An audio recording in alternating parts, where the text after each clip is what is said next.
Alright, good day sa inyo mga kasabwat. For today's video, ayan, bawi na tayo ng ng bahay.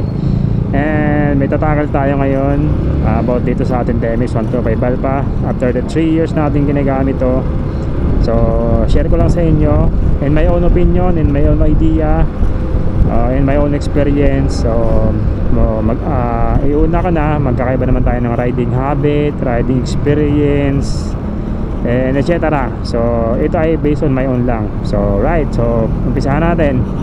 So may mga bagay na hindi ko masyadong natripan dito sa TMX 125 Alpha. To be honest lang, ito ay para sa aking opinion lang. Alright, so sa amin lang naman, sa mga outer parts lang naman ng ating ng TMX. So sa makina, wala akong masabi. For almost 3 years na ginagamit ko to, pang daily use, pang uwi-uwi ng Bicol, long ride, ganyan. So wala naman ako masabi sa makina. Kahit mayroong ingay or may lagitik, basically normally naman to, normal naman sa TMX na talagang may lagitik, lalo na kapag mainit na, kasi alam naman natin na nag-i-expand ang niyan, ang tawag nito, yung sa may pinakang loob ng makina, kaya nagkakaroon ng malaking clearance yung ating tawag nito, yung sa may rocker arm. Basta yun na yun. So kaya pag mainit talaga ng makina, sa sobrang layo na ng tinatakbo, talagang umiingay. Pero pag lumalamig, nawawala din yung sobrang ingay. So yun, wala naman ako masabi sa makina. Goods na goods naman para sa akin, para sa akin. Daily use service lang kasi ito mga kasabwat. Hindi ko alam sa mga may tricycle dyan or basta sa ibang gumagamit, kasi ito ay service ko lang at pang long ride. So bigyan ko lang kayo ng iba ng opinion na hindi ko natripan dito sa TMX 125 Alpha sa katagalan ko na ginagamit. So unang-una kong hindi trip, kaya pinalitan ko is yung handlebar. So unahin natin sa handlebar. So for almost 1 year nagamit ko naman yung handlebar na stock, tawag na ito. Hindi ko natripan, lalo na pag sa sobrang layo ng biyahe, malakas yung vibration niya. Pero tawag na ito, sa durability naman, tawid muna tayo. So sa durability naman ito, talagang matibay yung stock na handlebar, kasi nga nakadesign to sa pan-tricycle. So yun, since hindi naman tayo nag-tricycle so ang ginawa ko, pinalitan ko ng handlebar for, tawag na ito, sa comfortable. So yung handlebar natin ngayon na ginagamit for almost 2 years na. So nakuha ko yung fit para sa sa long ride. Maganda yung handlebar ko na ginagamit ngayon, maganda sa biyahe, less yung vibration. Hindi ka lang ganun katibay, kasi tibay nung stock. Yung stock kasi mga kasabwat, talagang to be honest, nung ginagamit ko to, ma-vibrate siya. Kasi buo siya, buong connection ng handlebar na stock. Unlike na itong universal, may mga duktong-duktong, kaya yung vibration niya parang hindi ganun kalakas, medyo less kahit tayo. Yung sprocket combination natin ay malaki. Alright, so yun, number 1, handlebar. So pero yung handlebar ko nakatabi yun, hindi ko naman siya binenta, in-stock ko lang kasi kung may plano akong gawing tricycle to or pwede natin ibalik. Ayun. So pangalawa is yung crown. So ang TMX natin mga kasabwat, ang crown nito ay hindi adjustable, unlike sinaunang TMX na 155 na mayroong lowering. So may adjustment siya, hindi mo na kailangan bumili ng lowering crown para mag-lowered. So ang nangyari tuloy, napabili tayo ng pamalit kasi nga nag-lowered tayo, kasi mas trip ko yung medyo mas mababa. Mas trip ko yung mababa, saka iba-iba yung forma kapag may lowered na konti, kasi mahaba ang mahaba ang fork, tapos payat. Kung titingnan mo, para sa akin, para siyang tikling. Maliit yung fork tube nito Kaya titignan mo sa malaki, kala mo ano eh, ting-ting lang. Kaya pag nilowered mo, hindi na siya ganun kahalata. So yun lang, yung lowering yung crown ay kailangan pong ano, mag-modified ka pa or butasan. So yun, hindi ko rin siya trip. Pero since naka-design nga sa tricycle, ay talaga namang yun na lang ang ano, yun talaga yung pang tricycle or na ano, kasi mas matibay yung ganon, matibay yun. Pero since sabi ko nga hindi naman tayo magta-tricycle, kaya nagpalit tayo, nag-lower tayo. Kasi kanya-kanya tayong disenyo, di ba? Kanya-kanya tayong ano. So yung tinanggal ko rin, tinabi ko lang din yun para pag napaisip tayong ibalik sa stock at magkabitan ng tricycle is mas matibay talaga at magagamit pa natin. So mas mainam siguro kung maglalabas ulit ng TMX Alpha para hindi na tayo gumastos na, di ba mga kasabwat, lagyan na nila ng ano, ilagay na nila sa may lowering crown para hindi na tayo bibili pa. Marami naman nga mabibili, ang problema nga lang hindi natin alam kung matibay talaga yung ano, depende rin sa price. Kasi itong lowering crown ko na ginamit eh talagang mahal to, stainless to eh, 1,200 mahigit. So doble na tayo, doble gastos tayo. Pero syempre gusto natin makuha yung ayos na forma para sa motor natin, talagang gagastos tayo. Pero since sana nga pag naglabas ulit yung TMX 125 ano, nalagyan na nila ng ano, i-ano na sila, i-design na nila sa pang lowered para hindi tayo ulit gagastos kung sakali man. So yun, pangalawa yung lowering, yung crown.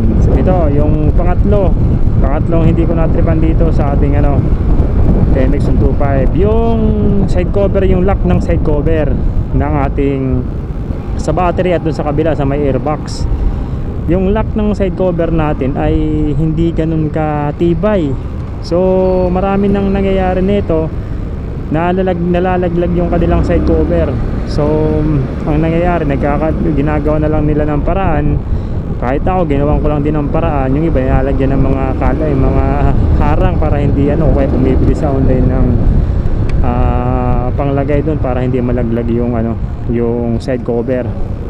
So mas mainam siguro mga kasabwat, mas mainam siguro kung kagaya sa ibang unit na may susi, yung pinakang lock nya nasususian para hindi siya nalalaglag. Yung sa atin kasi is ano lang, isasalpak mo lang doon. Ngayon minsan hindi naman nagpipit, medyo lalo pag bago-bago tayo, hindi natin alam yung pagkaano doon, pag fit nagkakasala-sala yung goma nya, yung rubber na nakakabit doon. So kapag sala yung rubber na yon, tapos nalaspag na, so maluwag na siya, hindi mo na mamalaya na wala na pala yung side cover mo. So madali siyang ano, madali siyang malaglag or mawala.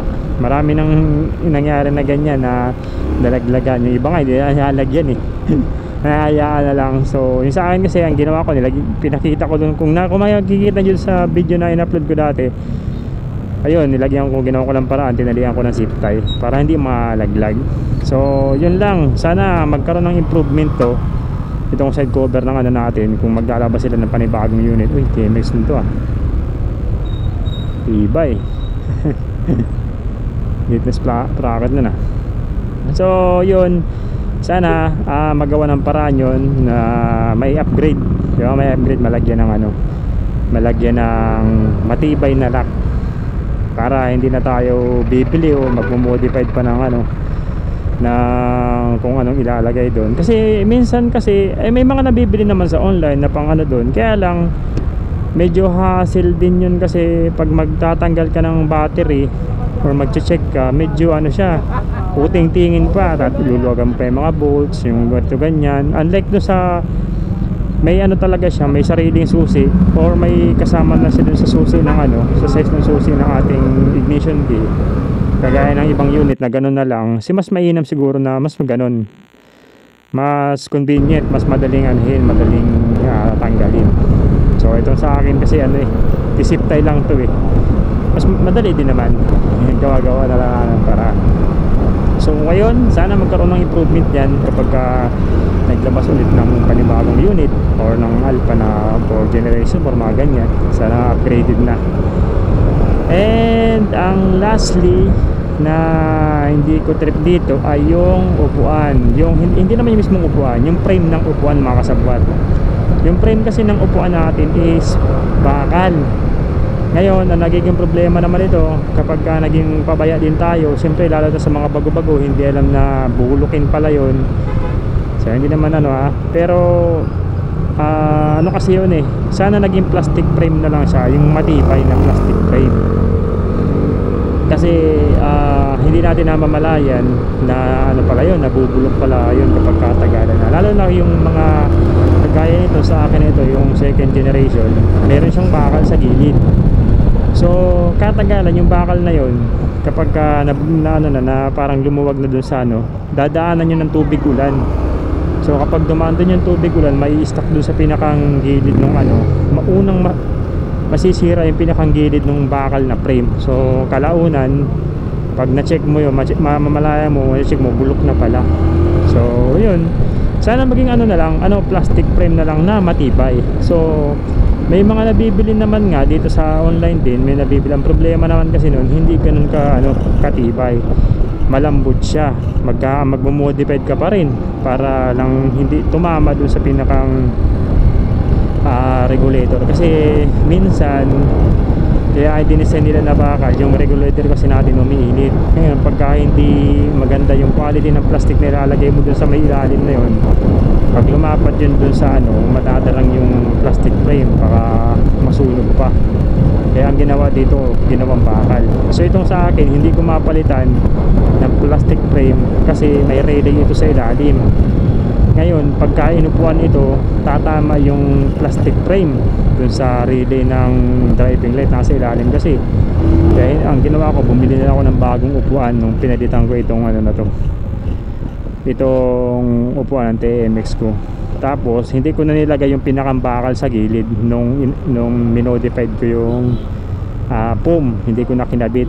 Tapos binalutan ko ng plastic, tapos tinagdagan ko ng pintura para hindi siya agad kalawangin. Ganun na lang ginawa ko kasi matibay itong bakal na frame kung may ingatan lang talaga. So sa mga bago-bago pa lang, unahan nyo na, ingatan natin. Kasi ako hindi ko na ingatan ingatan talaga yung frame nitong upuan ng TMX 125. So yun lang, una handlebar, crown, side cover, tapos itong upuan. Sana kung mayroon ng 4th generation, mabigyan to ng solusyon, makasabot, diba? Para hindi na tayo magdudupli gastos. Kasi nag-i-increase yung nag-i-increase yung price ng TMX, tapos ganun pa rin naman yung yung niya, yung quality. So parang hindi sakto sa sa quality. So yun lang naman ay para sa akin, yun lang naman ay opinion ko. Ewan ko sa iba na kung naranasan nila yon. Kasi hindi naman lahat may maayos na parkingan na hindi nauulanan. May mga ganon, di ba? So hindi lahat veterano sa unang gamit, di ba? So mas mainam na mabigyan ng solusyon yung mga ganong klaseng problema. Alright, nabibigyan ng solusyon may solusyon naman, kaya lang magdodobli gastos tayo, diba? Dodobli gastos pa tayo, bibili pa tayo ng mga ganong accessories para lang patibay, diba? Doble gastos. So yun lang, pero all in all sa makina wala akong problema dito kasi lang naman to service ko lang to, tapos pang long ride lang. Yun lang naman yung natin, concern natin dito sa atin TMX 125 after 3 years natin nagamit. So syempre hindi naman ako magbibigay ng feedback na wala naman akong TMX. Nasasabi ko lang to kasi nga ito ay na-experience ko. So lahat na sinishare ko dito sa natin sa channel ay yung na-experience ko lang. Ayaw ko naman na hindi ko naman na-experience. Alright, so kayo mga kasabwat, kung may hindi kayo nagugustuhan or nagustuhan, lalo na sa may mga matatagal lang ginagamit na TMX 125 pa, share nyo lang dyan sa comment section kung ano yung hindi nyo nagustuhan sa TMX 125 Alpha kalaunan na matagal nyo nang ginamit. Alright, so yun lang mga kasabwat, yun lang ang masishare ko ngayon sa araw na ito, para aware din yung iba na mga baguhan na kapag ganyan ingatan agad natin. So alamin agad natin yung mga pwedeng maging sira sa ating mga motor kalaunan. So ako kasi hindi ko yan masyadong alam pa. Nalaman ko lang nitong pahuli na dapat pala kasama yan sa mga chinecheck. Alright, so yun lang. And kung may mga idadagdag pa kayo, comment nyo lang below. Alright, ride safe and peace out. Kita-kits sa next video. So meron ako si share sa inyo sa susunod. Basta abangan nyo na lang.